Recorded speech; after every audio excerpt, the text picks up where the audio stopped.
दिल्ली को दहलाने वाले फिदायीन हमलावर डॉक्टर उमर की साजिश से जुड़े कई खुलासे हो रहे हैं। ब्लास्ट से पहले उमर ने कैसे आतंक का पूरा नेटवर्क बनाया, कैसे बम बनाए और अल-फलाह यूनिवर्सिटी में वो कैसे टायर मॉड्यूल का ताना बाना बुनता रहा, इसी पर देखिए हमारी एक खास रिपोर्ट।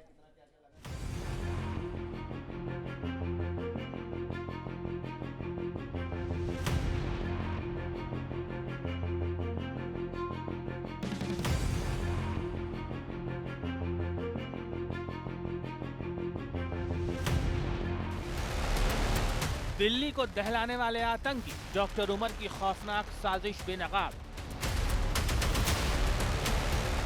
धमाकों को लेकर लंबे वक्त से कर रहा था काम।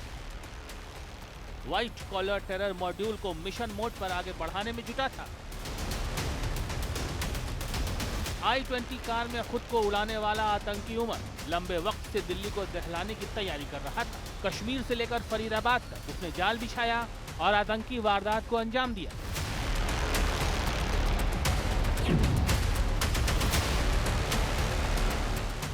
दिल्ली धमाके की जांच में बड़ा खुलासा हुआ है कि फिदायीन हमलावर उमर ने लाल किले की कार पार्किंग में ही बम को असेंबल किया था और करीब 3 घंटे तक वहां रुका रहा। इस दौरान वो अपने हैंडलर से लगातार फोन पर संपर्क में था और ब्लास्ट की जगह फाइनल कर रहा था।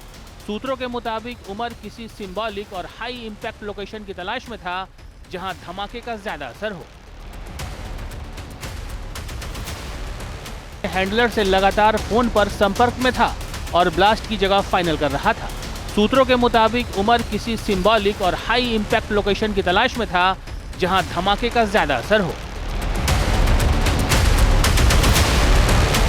अल-फलाह यूनिवर्सिटी में डॉक्टर उमर की कभी भी मॉर्निंग शिफ्ट नहीं लगाई गई थी और ये भी कि 2003 में एक बार ऐसा हुआ कि 6 महीने के लिए वो गायब हो गया और वापस आकर के आराम से ड्यूटी ज्वाइन कर लेता है, जबकि उसने किसी भी तरह की जानकारी बाहर जाने को लेकर के नहीं दी थी।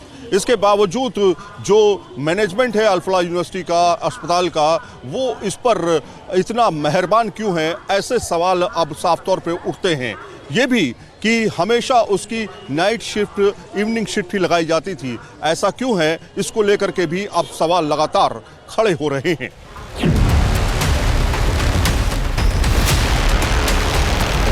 जांच एजेंसियों ने खुलासा किया है कि लाल किले के सामने विस्फोटक से भरी कार उड़ाने वाला आतंकी उमर नबी अपने जैसे कई और सुसाइडल बॉम्बर तैयार करने की साजिश रच रहा था।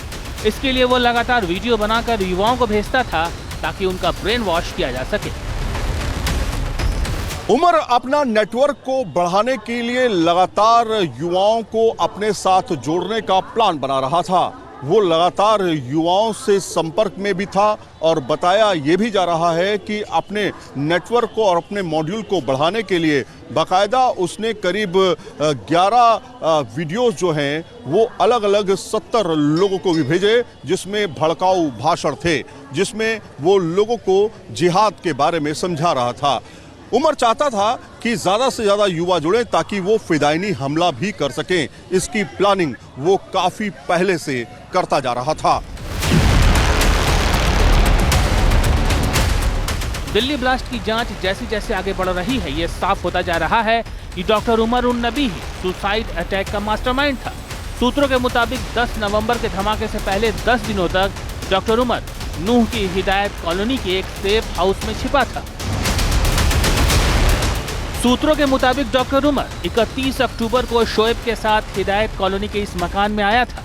ये मकान शोएब की साली अफसाना का है।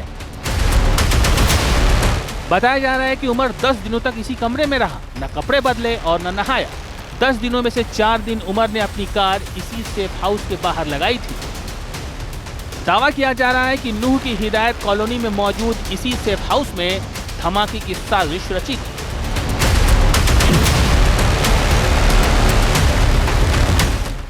फरीदाबाद की अल-फलाह यूनिवर्सिटी में आतंकी उमर गैंग बनाकर काम कर रहा था।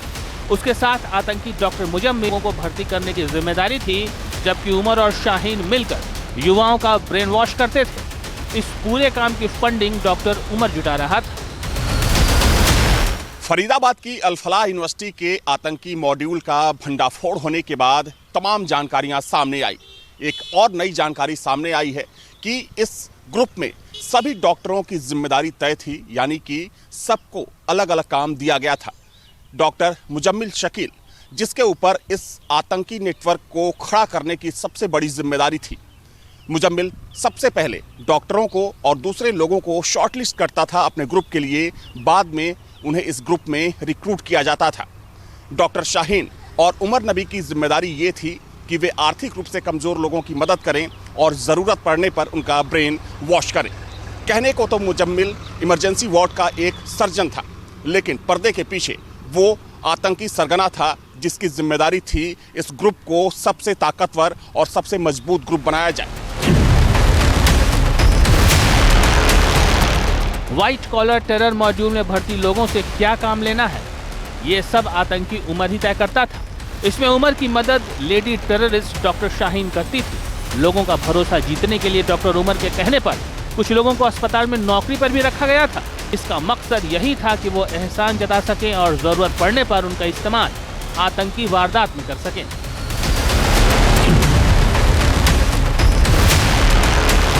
दिल्ली को दहलाने वाले आतंकी उमर ने आत्मघाती हमले को लेकर लंबे वक्त से प्लानिंग की थी। मामले की जांच में उमर से जुड़ी एक और बड़ी जानकारी सामने आई है। सूत्रों के मुताबिक लाल किले के पास धमाका करने से करीब 2 हफ्ते पहले उमर पुलवामा में अपने घर गया था। उमर ने अपने 2 मोबाइल फोन में से एक अपने भाई जहूर इलाही को दिया। इसके बाद वो वहां से चला गया। उमर के भाई जहूर ने सुरक्षा एजेंसियों को पूछताछ में फोन के बारे में जानकारी दी। जहूर ने बताया कि उमर ने उसे 26 से 29 अक्टूबर के बीच फोन दिया था और कहा कि अगर टीवी पर मेरे बारे में कोई खबर आए तो फोन पानी में फेंक देना। डॉक्टर उमर ने जो है अपना फोन जो है अपने भाई के हाथ में दिया है, जिसका नाम है ज़हूर। ज़हूर को जब पता चलता है कि डॉक्टर आदिल और डॉक्टर मुजम्मिल इस आतंकी संगठन का हिस्सा है, तो बाद में वो काफी ज्यादा डरा और काफी ज्यादा यहाँ पे खौफ उसके अंदर यहाँ पे नजर आया। बाद में उसने दोनों फोन जो है, अपना फोन और डॉक्टर उमर का फोन जो है वो पानी में फेंका गया है। लेकिन जम्मू कश्मीर पुलिस ने बाज़ाब्ता तौर पर उस फोन की लोकेशन निकाली है। उस लोकेशन में लास्ट लोकेशन यहाँ पे नजर आ रही थी पुलवामा। दिल्ली ब्लास्ट में मारा गया फिदायीन हमलावर डॉक्टर उमर अल फलाह यूनिवर्सिटी में असिस्टेंट प्रोफेसर था, मगर वो पढ़ाने पर ध्यान नहीं देता था।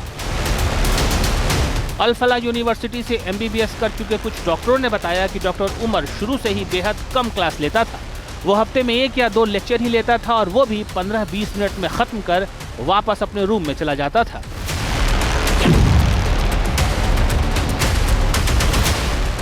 आतंकी डॉक्टर उमर की अल फलाह यूनिवर्सिटी में मनमर्जी चलती थी। वो बेहद सीक्रेट तरीके से अपने टेरर मॉड्यूल पर काम कर रहा था। यूनिवर्सिटी में वो जब चाहे आता और जब मर्जी गायब हो जाता। सूत्रों के मुताबिक उमर की इन हरकतों की वजह से दूसरे डॉक्टर नाराज रहते थे, इसलिए उसकी शिकायत भी की गई, लेकिन मैनेजमेंट ने कोई एक्शन नहीं लिया, बल्कि उसकी शिफ्ट ही चेंज कर दी। अल फलाह यूनिवर्सिटी में कभी भी डॉक्टर उमर की मॉर्निंग शिफ्ट नहीं लगाई गई, इस पर भी बड़ा सवाल खड़ा हो रहा है।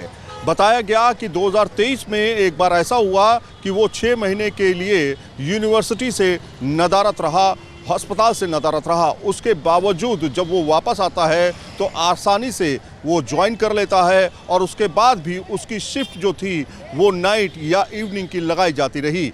इसको लेकर के शक और शुबा गहरा जाता है कि क्या मैनेजमेंट इस मामले में पूरी तरीके से मिला हुआ था, मैनेजमेंट आखिर उसको लेकर के इतना लापरवाह क्यों था। ऐसे तमाम सवाल अब खड़े हो रहे हैं।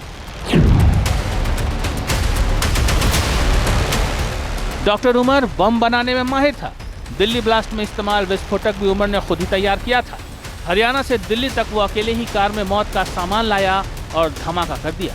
उमर ने अपनी टीम में शामिल होने वाले हर शख्स को गाड़ी चलाने के लिए दी और सबसे अलग अलग काम लिए। डॉक्टर उमर ने ही अपनी लाल रंग की इको स्पोर्ट्स कार से सामान लाने और ले जाने के लिए बाशिद को चुना। उमर के कहने पर बाशिद नूह से धौज और फतेहपुर तगा तक विस्फोटक पहुंचाने का काम करता था।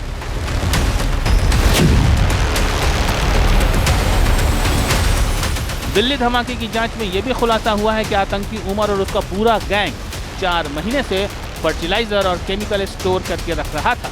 बम बनाने के लिए जरूरी केमिकल की चोरी आतंकी डॉक्टर उमर ने यूनिवर्सिटी की लैब से की थी।